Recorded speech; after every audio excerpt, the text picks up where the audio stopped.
నమస్తే. Welcome to our channel. నేను మీ శాలిని.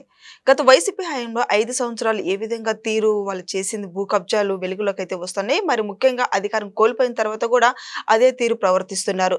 అయితే వాళ్ళ వైసీపీ నేతలు చేసిన భూ కబ్జాలన్నీ కూడా ఒక్కొక్కటి వెలుగులోకైతే వస్తున్నాయి. మరి ముఖ్యంగా చిత్తూరు జిల్లాలో సొసైటీ భూములు కూడా వాళ్ళు వదలలేదు. అయితే వెలుగులోకి వచ్చే క్రమంలో ఇప్పుడు పెద్దిరెడ్డి రామచంద్ర రెడ్డి అనుచరులతో సహా ఈ భూ కబ్జాలు చేశారని మనకు వస్తున్న వార్త ఇది. దీని మీద పూర్తిగా విశ్లేషించడానికి మనతో పాటు స్టూడియోలో ఉన్నారు senior journalist doctor Kanakadurga Vadlamani గారు ఉన్నారు. వారిని అడిగి విషయాలను తెలుసుకునే ప్రయత్నం చేద్దాం. నమస్కారం మేడం. నమస్తే అండి మేడం, వైసీపీ నేతలు గత 5 సంవత్సరాలు ఏ విధంగా వాళ్ళు భూ కబ్జాలు చేశారో అధికారం కోల్పోయిన తర్వాత కూడా అదే తీరు ప్రవర్తిస్తూ ఉన్నారు.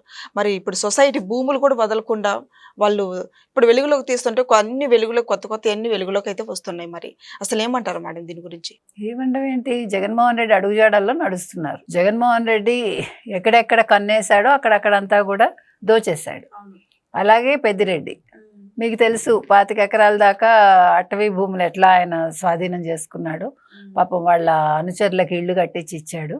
అవన్నీ పవన్ కళ్యాణ్ బయటకు తీసి మొత్తం రెవెన్యూ రికార్డ్స్ అన్ని వాటిని ఇది చేశారు. అక్కడ మీరు చూసుకుంటే సజ్జల అలాగే, తర్వాత విజయసాయి రెడ్డి కూడా అంతే కదా.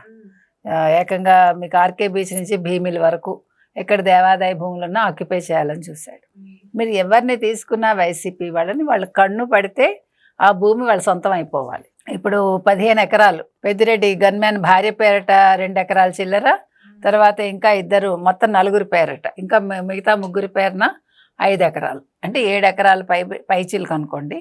వాళ్ళ పేరున రాసేసుకున్నారు. దీని విలువ ఇవాళ 15 కోట్లు. ఈ చిత్రం ఏంటంటే వీళ్ళు ప్రాచీన కట్టడాలను కూల్చేసి మొత్తం చదును చేసేసారు.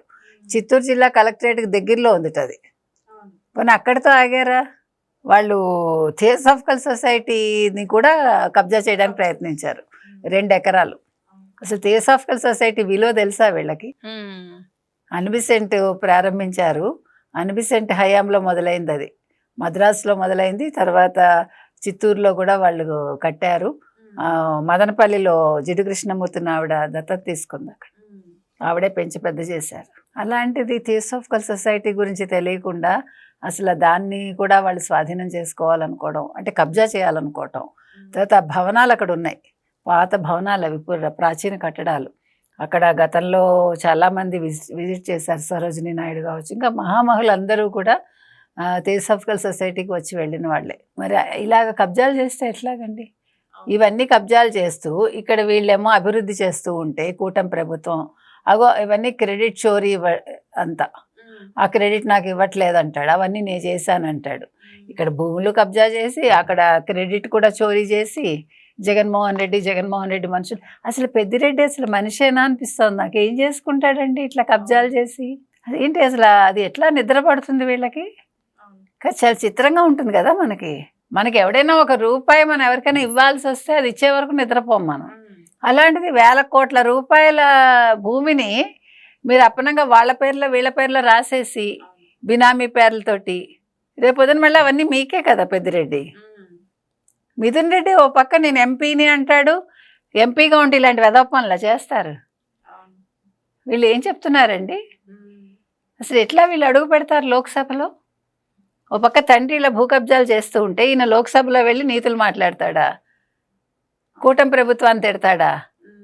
నిజంగా చాలా అసహ్యంగా ఉందండి. అసలు ఆంధ్రప్రదేశ్కి సంబంధించిన వాళ్ళు వీళ్ళని చెప్పుకోవటానికి మనం సిగ్గుతో చచ్చిపోవాలి. నిజంగా చెప్తున్నా. ఏం చేస్తారండి అసలు? అంత భూమి అలా కబ్జా చేసి ఏం చేసుకుంటాడు నాకు అర్థం కాదు. ఎన్ని తరాలకు ఇస్తావు అంటే ఈ దరిద్రం భూమిని మళ్ళీ నీ తరాలు అనుభవించాలా? రోగాలతో చస్తారు. నిజంగా చెప్తున్నానండి. ఈ తరం ఒకవేళ అనుభవించకపోతే వచ్చే తరం ఖచ్చితంగా రోగాలు అనుభవిస్తుంది. ఏది కూడా పరధనం త్రాచుపోమంటారు, అది నేర్చుకోకపోతే ఎట్లా? అసలు ఏంటి, ఏది తీసుకున్నా ఏది ముట్టుకున్నా కబ్జానే. దగ్ధాలు, లేకపోతే ఫైల్స్, మదనపల్లి ఫైల్స్ దగ్ధం చేయడం, అంటే మనం తప్పు చేయడం, తప్పు దొరికిపోతుంది అనుకునేసరికి ఆ కాగితాలు కాల్చేయడం. ఇది ఇంకో సిగ్గులేంతనం అది.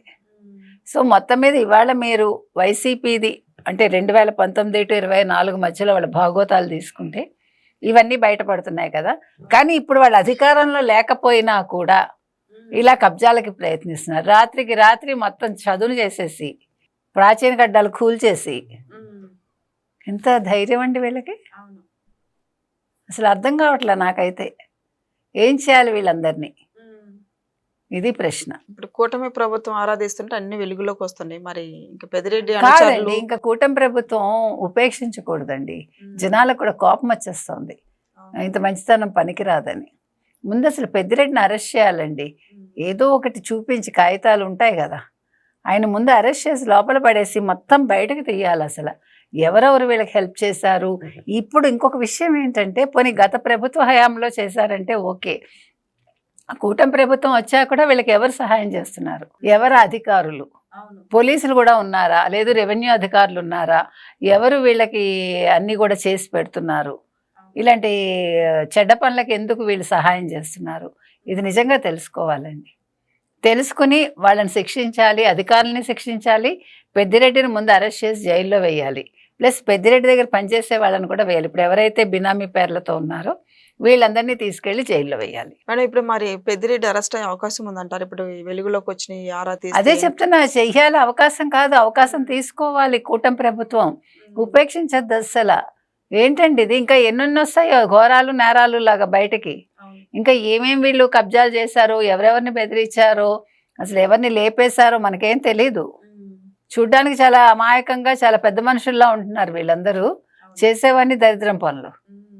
కాబట్టి నిజంగా చెప్తున్నానండి, కూటమి చాలా సీరియస్గా తీసుకుని ఎక్కడికక్కడ కలుపు మొక్కల్లాగా వీళ్ళని ఏర్పడేయమని నేను కోరుతున్నాను. Thank you madam. Thank you.